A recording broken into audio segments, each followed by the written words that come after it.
Hey, what's up? I'm John, also known as Mr. Jack's dad to the FRC 5090 team, the Trenton Torquenados. Um, what I'm going to do is start kicking off some uh, some Fusion 360 learning videos. Um, One thing we did this year as a team, this is my first year mentoring, and I'm hooked. I love mentoring. I love seeing the kids what they can come up with.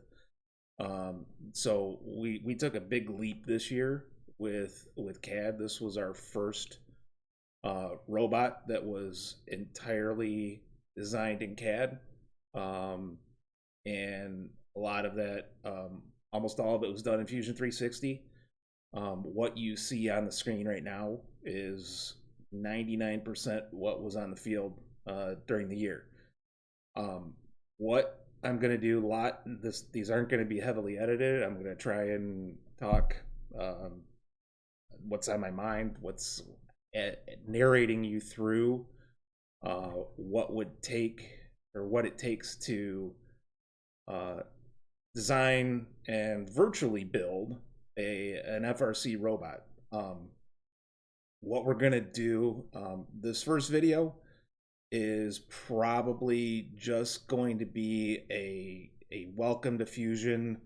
This is what how to navigate through the application, um, and we'll probably get into some of the early essentials in terms of like building a robot in here in Fusion. There's not a lot of actual part creation. If you think about an FRC robot, um, there's a lot of CAD already out there, and we'll get into it. But basically, a lot of building a robot in CAD is find surrogate parts through a lot of vendors, and we'll go through that. Upload them into Fusion, place them into your workspace, and you go from there. We'll get into some part creation in terms of I need a custom part. So for example, there's a lot of 3D printed components on this robot. These braces are 3D printed and were custom made. A lot of this stuff was custom made, and we'll get into that. But you can see just in this model alone, that there's a lot of copy, and I won't say copy paste, but a lot of insert part, modify and place as we needed. And okay, so we're going to get into navigating around Fusion, and we're going to go ahead and start building our project. But for now, I'm just going to go through what you see when you open up the program. So over here on the left, this is where all your projects are stored. You can create a bunch of projects. And the other thing too with Fusion 360 is everything is cloud-based. Everything you save, if I were to hit this save button, it's going to go ahead and save it to the cloud. You have the ability to export and save models to your computer, but for right now, everything is cloud-based. So all of these different projects are what I have in my account. So this is my personal account that we're working through. Then moving over into the main screen, you got the main toolbar up here.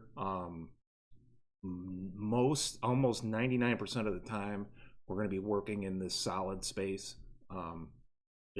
That's what you do to start your 2-dimensional geometry, and then you would use any of a bunch of different tools to give that 2-dimensional drawing or feature a third dimension and turn it into a solid body. So over here, this button, so we're gonna spend 99% of our time in the design space, where we're actually creating the mechanical design. I won't go into generative design, because I don't have the Autodesk credits. You need to purchase credits to use generative design features, but basically what generative design is I give a high performance computer, again in the cloud, some constraints to work from. I'm applying a force to a face of this many newtons, and here are some constraints as well. I have to stay out of this area. I can work in this area. Here's where the force is applied. And what happens is that computer up in the cloud, it will actually optimize and develop a design for a part that is constrained by those forces you applied, while trying to minimize the material used or optimizing tool paths. It's pretty slick. I haven't gotten into it. My son has been trying to use it and trying to get into it, but it takes a lot of know-how to try and put the right inputs into that design. Render, we'll get to that at the end of this series, but render lets you do photorealistic pictures of your design. They're pretty slick. Animation, I've never messed with it, so we're not going to get into it. Simulation, again, kind of like generative design, is, hey, I've developed this part, it's made out of this material. I want to do what are called finite element analysis. It's a pretty intense method for testing the parts out. So I can, like this shows here, this picture, those red spots in this picture are weak spots. If I apply 5 times the design force, what happens to that part? We're not going to get into it.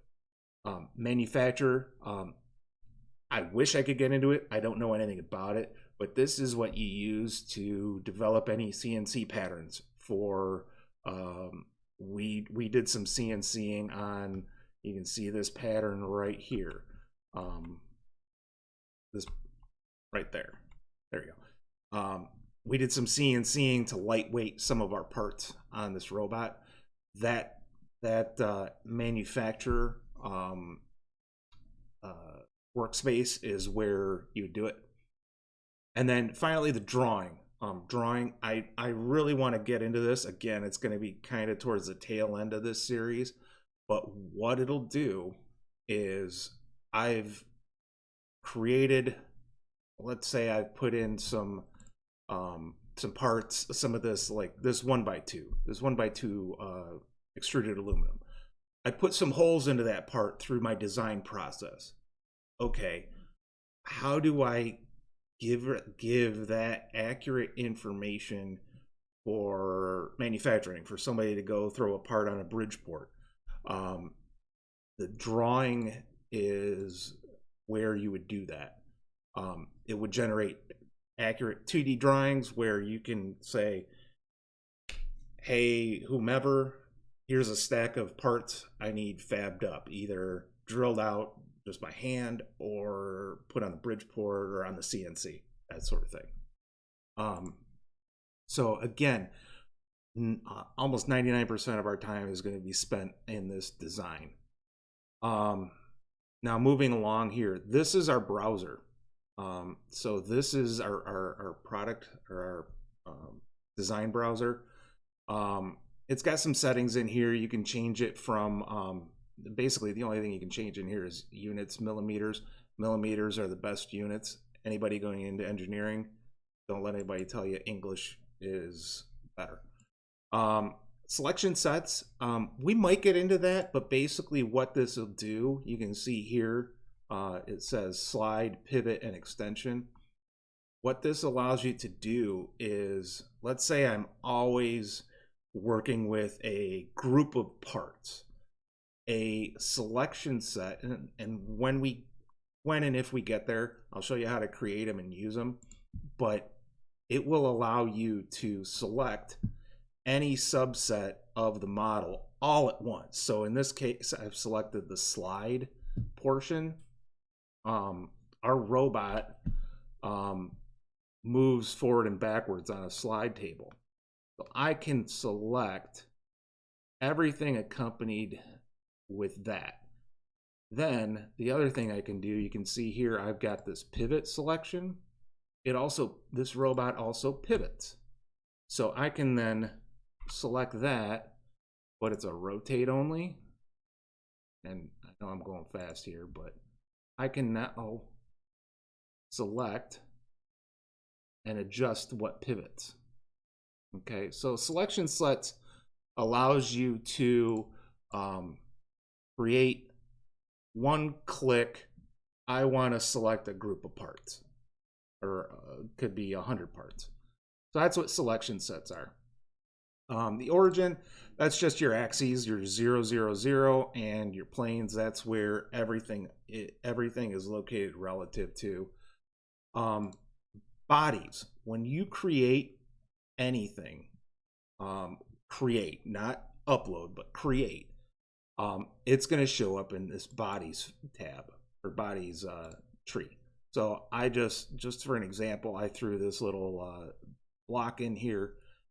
It will show up in bodies. The other thing too here is you see this eyeball right here that allows you to turn visibility on and off. So I can either turn the individual body 50 on and off, or I can turn every body on and off. Okay. The next one down is sketches. You can see we got a whole ton of sketches, but what sketches do is when you are going into part creation mode, there's the CAD for a part doesn't exist. I need to go into a create a part mode. Generally, what you will end up doing is starting with a two-dimensional sketch. We'll go into it here probably in this video. If not, it'll be the next video. But you start with a 2D sketch, and then you use one of these first couple commands, extrude, revolve, sweep, or loft. What those do is those give your 2D drawings, they give them depth, they give them a third dimension. So you can see here, there's a whole ton. This is actually a really good example because what I'm going to do, that's going to be one of the first things I do. You can see here, let me turn these bumpers off real quick. Bumpers, there. Okay, so this was the frame of our robot. And you can see here, this sketch is, let me turn the chassis off. There. So what this sketch represents, this purple rectangles with holes in it. So what that represents is a 2D drawing of the outer perimeter of our frame.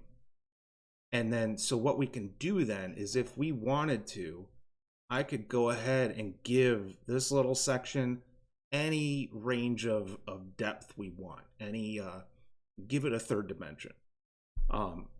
So that's what sketches are. Finally, what we have here is construction. So when you're going ahead, when you start getting into part placement, and I know the robot looks messed up right now. There we go. When you go into either part placement or part creation, you have to, you might have to generate some construction helpers. So there's a whole bunch of construction helpers. You can, bunch of different ways to make helper planes, helper axes, lines, points, etc. that you can use as references for where you want to put items. Planes and axes, I tend to use planes the most. And then moving down here, these are all of the different parts here that we have in this robot. See, it's fairly well organized. You got the slide table, we got all of our electrical components, the base chassis, which is what we'll be creating first for our pseudo let's build a robot virtually tutorial here. The extension arm, the master gripper, all this other stuff. The thing I want to call out here is you see this link, like a chain link right there. What that means is that is referenced to a different component here. So if I go into our folder here, this slide table is a linked component. And what that means is it actually exists on its own.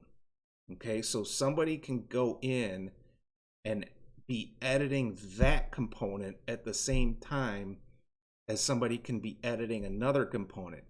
If you have one master file that brings in all these linked sub-assemblies, you can have different people working on different elements of the robot at the same time, and they're not going to step on each other.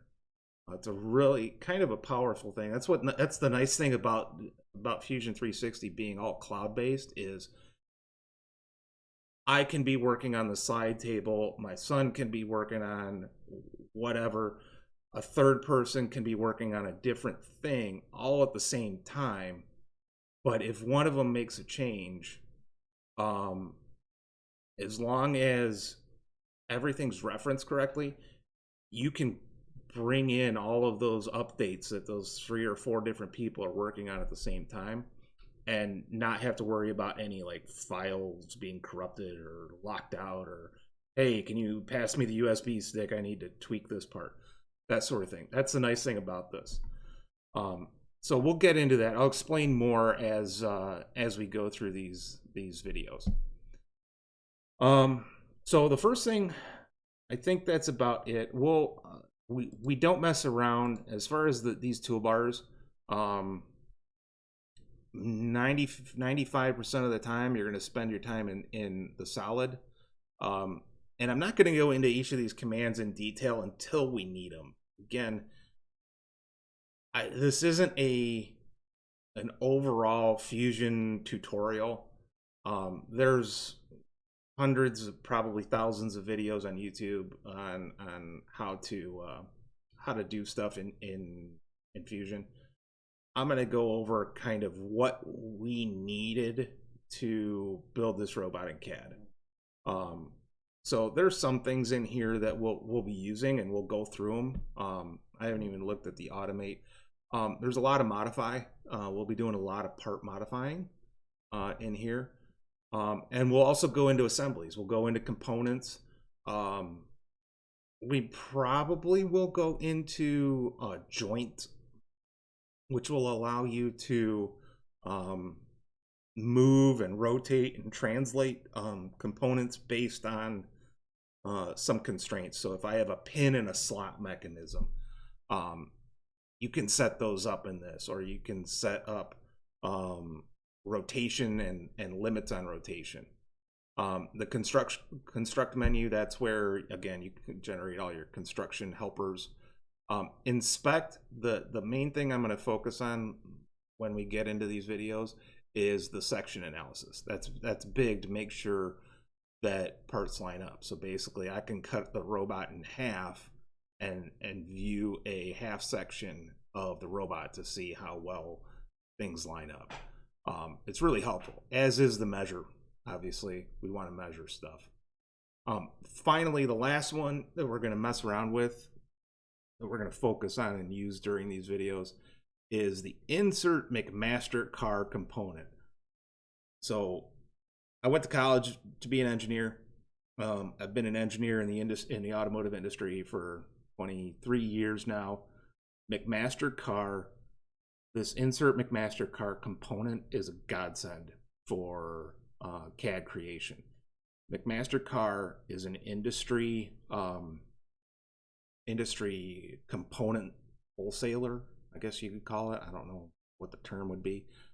They literally have every type of component you could imagine that would go on any sort of robot. Nuts, bolts, cylinders, pneumatics, slide tape, slide components, anything electrical, wiring. You can find literally everything. And what Fusion allows you to do, you can literally pull up the McMaster-Carr catalog, do a search for your part that you want, find the CAD, and insert it.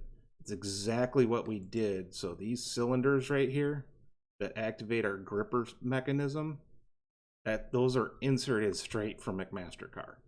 Now, while they might not be the correct source for where we got our parts, I don't think we got them from McMaster-Carr, the parts are pretty much a drop-in like for like replacement from where we got. So it's a godsend for this sort of thing. So in terms of navigating the workspace, I've been kind of messing around with this without narrating what I'm doing. The first thing you're going to want to do is know that the middle mouse button is your pan. It allows you to drag and zoom, or not zoom, but focus on a point of interest. So the middle mouse button is pan. Scrolling, your scroll wheel, is zoom in and out. It's pretty self-explanatory. And then if you want to orbit the view, you have to hold down the shift button and then middle mouse button. It'll allow you to do anything like that. The other thing, and I literally just found this out a few weeks ago. Let's say I want to zoom, I'm zoomed in, but I want to do a quick zoom out to see everything. If you double click the middle mouse button, double click, it's a view all. It will come out as far as it needs to. There are some other view settings down here. I don't use these too much. You can set up viewports. It'll give you a front, top, front, side, and isometric view. I don't really mess around with them too much. We'll go back to single view. And then up here is your view cube. It defaults. It will set your view to a default view. So if I wanted to view from the top, I click on top. The other thing it does is when you are doing a single plane view, is what this is called, single plane, you can rotate it around by using these arrows up next to it. So I can zoom, rotate that way. And the other thing too is this cube, you can pick corners and edges. You look, and I hope this comes through in the video. I can pick that edge. Oh, there we go. And now I'm only viewing like kind of an edge view. I'm only viewing the top and the right plane. You can mess around with this as much as you want. The biggest thing to remember there too is the home button.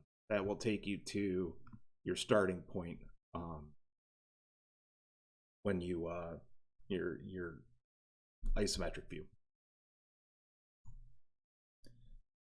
Okay, we're back. You'll notice the robot from this year is gone, and I've started with a blank design. So the first thing we're going to do with this project is we're going to create a new project up here. We're going to do that here by clicking on new project, and we're just going to give it a name. We're just going to call it there we go. Let's build 2023 FRC Fusion 360 I guess tutorial. Okay, so we're going to call it that. The one thing, where the heck did it go? The other thing you can do is you can pin a specific project or projects to the top of your project list by clicking this pin icon here. You'll see it disappeared here, and if I scroll up, it's now all the way at the top. So this is the start of our project.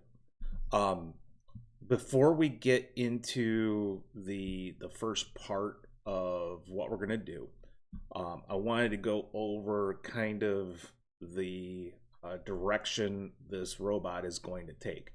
I wanted to try and come up with something that was simple enough to get into CAD and help people learn, um, and still be achievable, because you could really get down into the weeds on some of this stuff. But the one thing I wanted to talk about real quick was this. What we're going to be doing is skips a lot of kind of the key thing about FRC, and that's brainstorming and idea generation and prototyping. The first at least couple days, maybe even week, of an FRC season, it needs to be a whole lot of, hey, this might work, let's try this idea, or this might work, let's try this idea. You have to be careful with the brainstorming and the prototyping process, because you can get really caught up into it, and you can lose a lot of time. You got to remember, the FRC season is what, 6 weeks, I think, from the kickoff of the game to week 1 events. And if you spend more than a week prototyping or brainstorming and then prototyping, you're losing a lot of valuable build and programming time. So this project, we're bypassing a lot of that. You gotta go into this project with the assumption that all these things, these ideas that are in my head and we're going to use in this project, have all been prototyped and validated, and the entire team is bought off on the direction. And then the other thing too we're going to do is, because I'm starting this when week 4 events are currently going on, a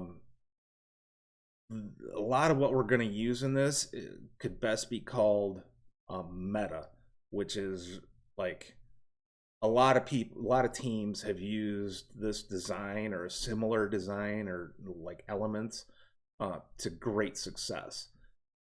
So we're kind of designing around, with hindsight being 2020. So some of these things we're going to throw in here are proven to be pretty darn good during this season's event. Now, when it comes to next year, if you use what's in these videos to help you design a robot, who knows? I mean, it could be a terrain game.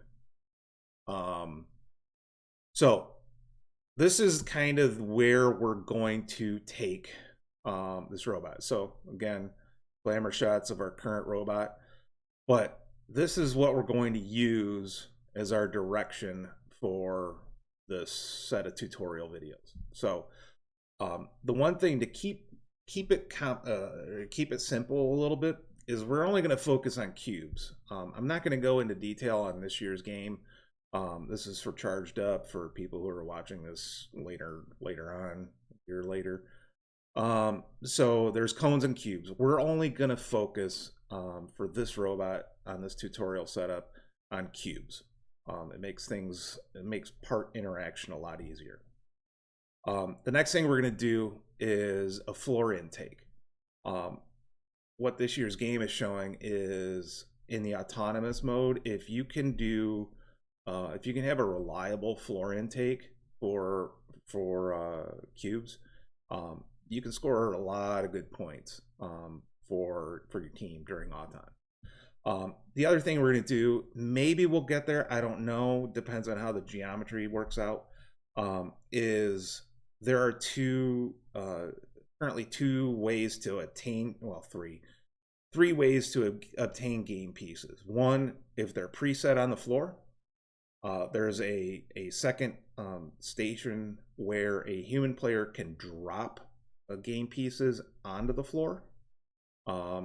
And then there's a third station where human players will place game pieces onto kind of like a sliding table that a robot can go pick up. This is almost in a position, this picture shows our robot almost in a position to obtain the game pieces from what we affectionately have called it the deli counter. But it's up significantly higher. We are only going to focus on the drop station because either we get it as it's entering or exiting the drop station, or it's on floor and we've got a floor intake. So here's the thing that's going to add a little bit more complexity to a robot. I think it's achievable, and we want to be able to score in low, medium, and high positions. So looking at this picture, these shelves are the current way to score, and you can kind of see right there a purple cube back on the high shelf. So the robot we're going to build virtually here through this set of tutorials, it's going to be able to score low, which is down on the floor here, the mid station right here, and then also the high station. It's gonna be a little bit difficult, and you would have to hope, I mean, again, we're making some assumptions with this robot, that the programming will be able to hit that high point right there. So we'll see. We're designing this with the intent that the programmers can make it work or get close to it. The other thing, finally, about the frame size, we're going to go with Swerve Drive. Swerve Drive has kind of taken over FRC. Who knows, maybe next year with a terrain game. It poses some difficulties for not difficulties, but challenges for a Swerve Drive. But it's kind of been shown to be the most effective way to navigate an FRC field. So we're going to use Swerve Drive specifically. We're going to use Swerve Drive Specialties Mark IV Eyes, which is what we used on our robot this year. This was our first year on Swerve. And then finally, the last thing we're going to do is frame size. The way this game is set up, the end game is very important, and smaller robots make it easier for an alliance to complete the end game task.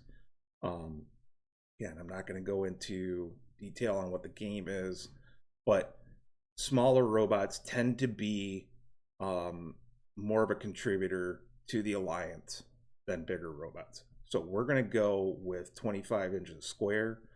Our robot this year was 28 inches square, so we're going even smaller than our robot. Our workhorse chassis for Swerve, we put in the off season, a couple of students and a mentor put together a Swerve chassis of 30 inches square.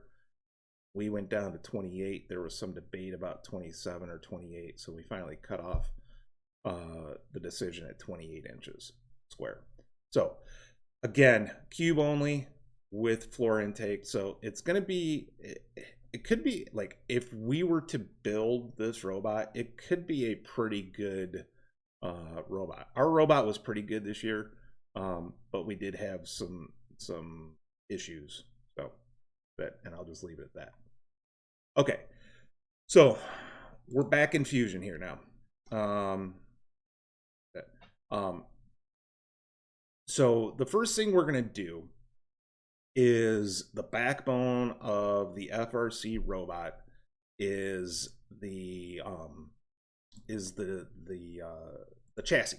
Okay, so the first thing we got to do, again, I said we were going to be using Swerve Drive Specialties Mark IV Eyes. Well, guess what? There's CAD there. So what I'm going to do here is I've already pulled up. I got 3 different websites on this page here. Rev Robotics Max Tube, that's going to be a lot of our structure. We also use Versa chassis stuff. And then here, these are the Swerve Drive modules we're going to be using for our tutorial. It's what we use in real life too. So again, there's a ton of resources. Andy Mark is one, ThriftyBot, Vex, Rev. I know there's some issues with Vex, I think it was. But all of these FRC suppliers will more than likely have the CAD of a specific part you need. So here, the SDS Mark IV-i swerve modules, that's what we're going to go with. Scroll down here. Hey, what do you know? There's CAD for Neo motors and there's CAD for Falcons. We're going to stick with Neos because that's what we know, we use. So here, you can see here, my file has been downloaded. And then what we're going to do is go back into Fusion, and we are going to upload that CAD file we just downloaded into Fusion. But the problem here, if I click on this upload button, it's going to give me, oh, it won't. Okay, so let's select this file. Okay, so I just downloaded this file, and there's going to be an error here in a minute. Okay, but wait for it. That's what I was kind of expecting. All right, so we're going to click on this swerve module, this step file, and we're going to hit open, and it's going to say you want to upload this file, and we do. We're going to click on upload, and it'll take a few minutes for it to process. There is some online processing to make sure it works for Fusion. So we're going to wait that out, and I'm going to have a sip of my ginger ale.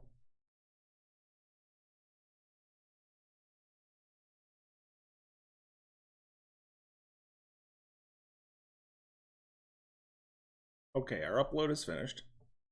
See here, it says complete. There was a progress bar down there. I think the progress bar is completely binary. It's either in process or done. I don't think it actually reflects anything. Okay, so now you can see here, we've got this CAD model in our project right now. So what we'd like to do is drag and drop this in. But when I drag and drop it, it's going to tell me I need to save the design first. Okay. So what we got to do, even though there's nothing in this drawing at all, I need to save this. Okay. So we're going to click on save. Now, if you remember, I said that this is good. We're starting with the backbone, the chassis. So we're going to call this the chassis. Okay. And then we're going to click on save. And you'll see here that chassis file has just been created in my project. Okay, so now let's try and drag and drop this swerve module in. It'll take a second. And there's our swerve module. Okay, so the first thing, it's in this light blue. That means the part is selected.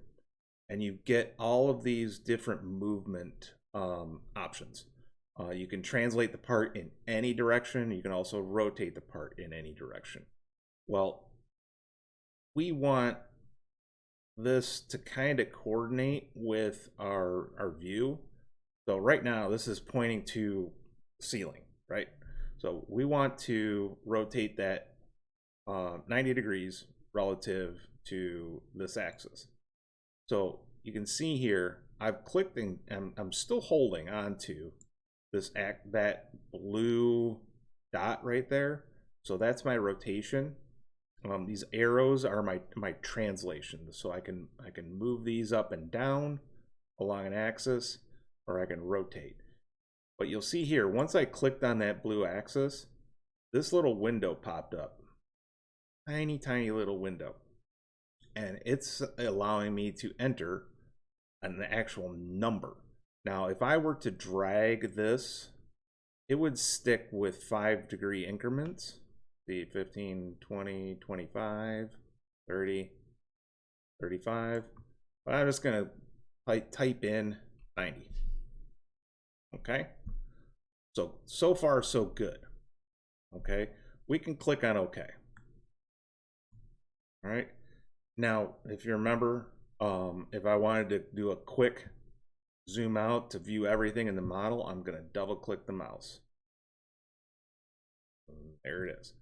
So right now we have entered and added our first component into this drawing. But that's only one corner. We need 3 other corners, right?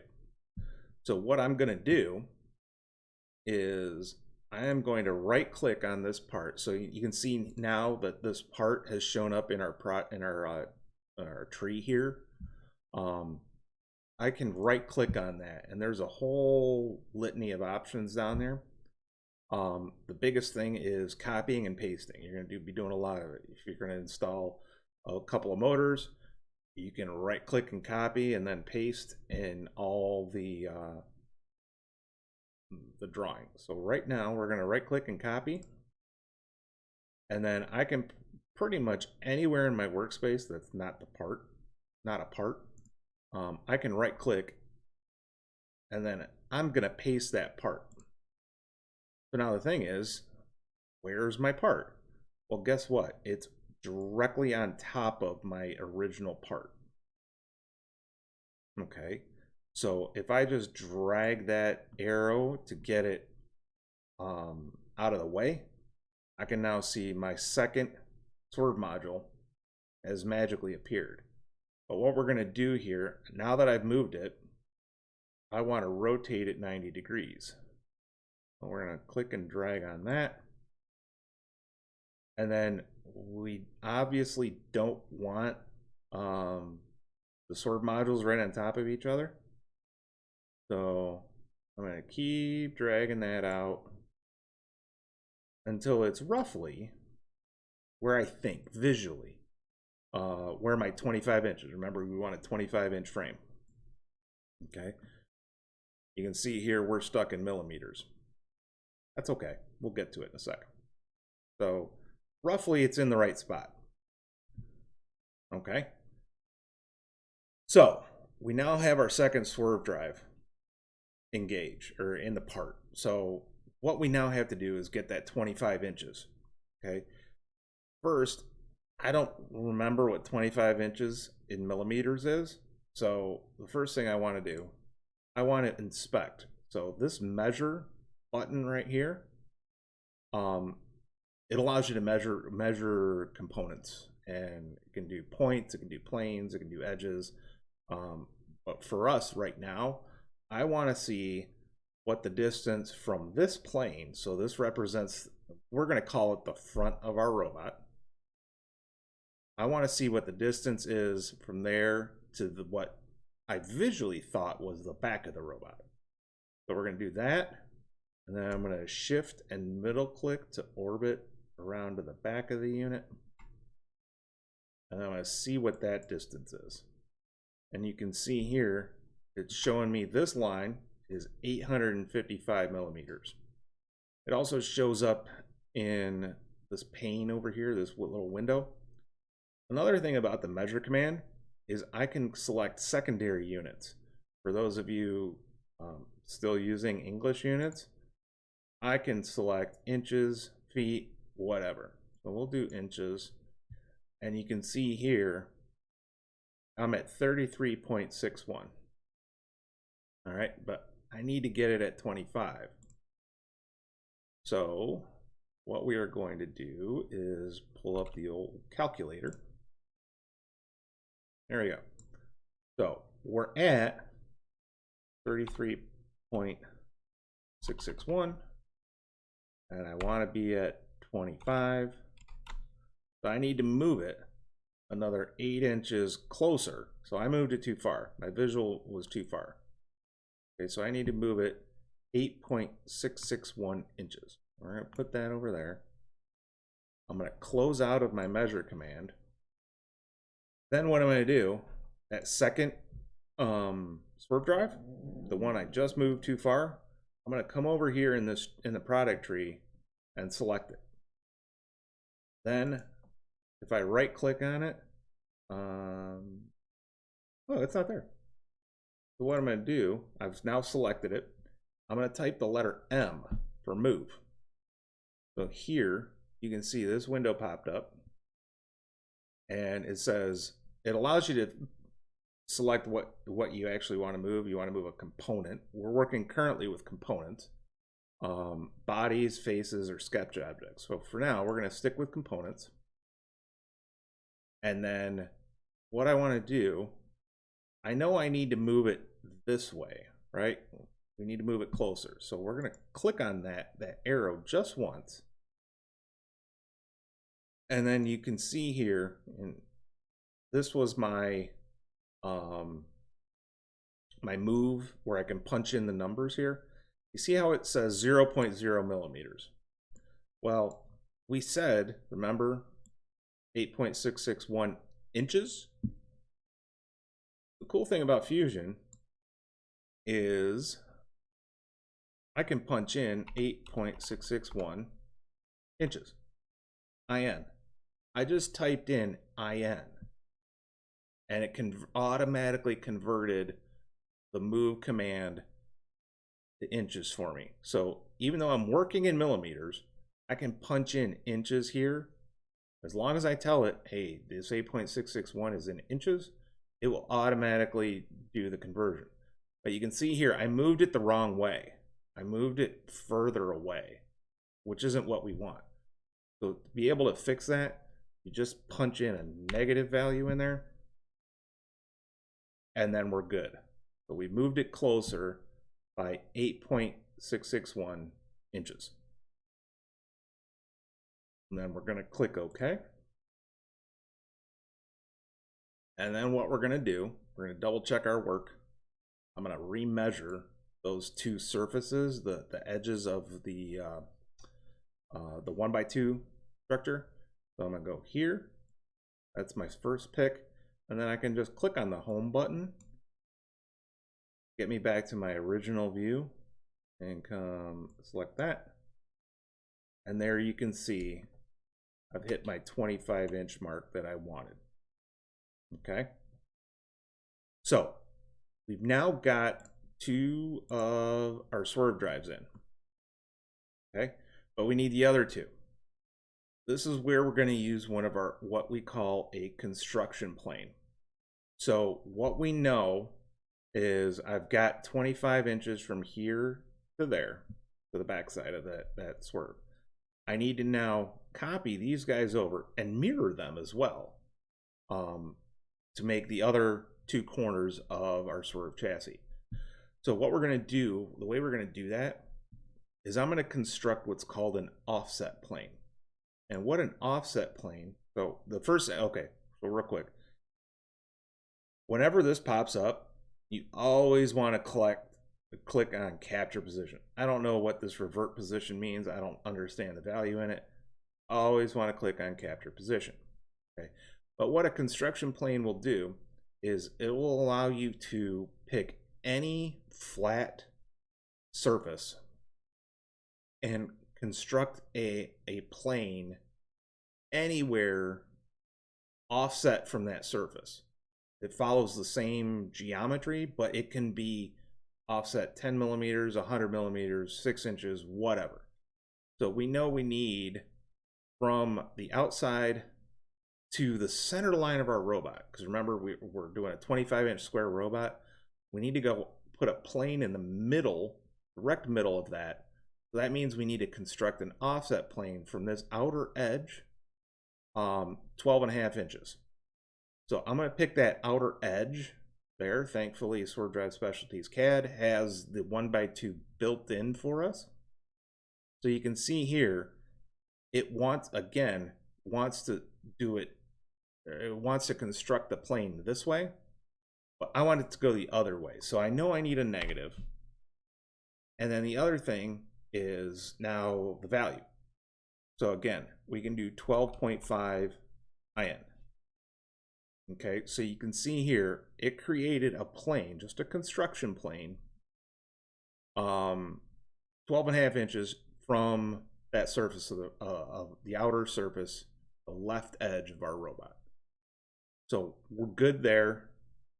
And then I'm going to click on OK. Okay, so the last thing we need to do to get these other two swerve corners, I'm going to take a sip of my ginger ale. the last thing we need to do, we want to mirror these. So now I've got a plane in the theoretical middle of the robot. I need to mirror these two swerve modules about that plane. So it'll create one back here and one up here. So what I'm going to do is I'm going to come up to this create command, and I'm going to create a mirror. So it creates a copy of selected faces, bodies, components, mirrored across the plane. Okay, so I'm going to mirror, and then we get this window that pops up. Generally, anything that happens in Fusion, if I click on a command, you're going to get this a window that pops up here. So the first thing we want to do, I need to change this from bodies, because we haven't created these. These are both components, and you can tell if you look over here, you see kind of the building block setup there, the building block icon. What that indicates is those are components. Okay. Fusion treats components and bodies differently. So what we have to do is we have to change this down to components. Now the good thing is I can just, once I change that to components, I can come over here and click on that one. And then because I need more than one, if I were to just click right now, oh, it worked. Okay, never mind. So I've selected these two components. Then what we're going to do, I need to select the mirror plane. So I come over here, I'm done selecting components, so then I need to switch to the mirror plane. I'm going to use that plane that we just created to mirror about. And there are our two new swerve modules, exactly 25 inches apart this way. Okay, so I'm going to click on OK.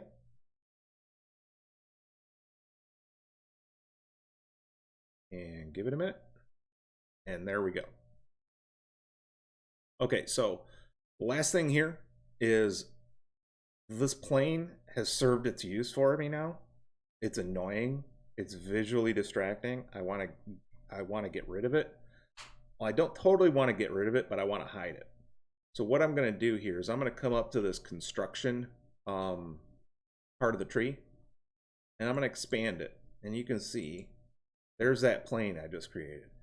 I don't want to turn the construction features totally off, because if I create something in the future, if I were to select this button, it would hide everything. But I just want to hide this. So I'm going to turn that plane off. And then I click outside of it and it goes away. Okay. So again, I'm going to double middle mouse click, and that's my home view. Okay. One thing you're going to want to get in the habit of as well, save often. So I'm going to go ahead and save this. You can put a version description in here. I've never used it. So there's that. All right, I'm back. New day, beard shave, haircut, and I realized watching back through some of the video that this first video is way longer than I anticipated. So I'm going to cut this video off here. Kind of went through a welcome to Fusion and got our first set of parts in. So after I edit this one and upload it, the next video is going to be finishing up the chassis. So we're going to get our 1x2 extrusions in. We'll probably create some bumpers, and we'll also have to create a belly pan. So we're going to get a little bit into product creation or part creation. So I hope you enjoyed. See you next time.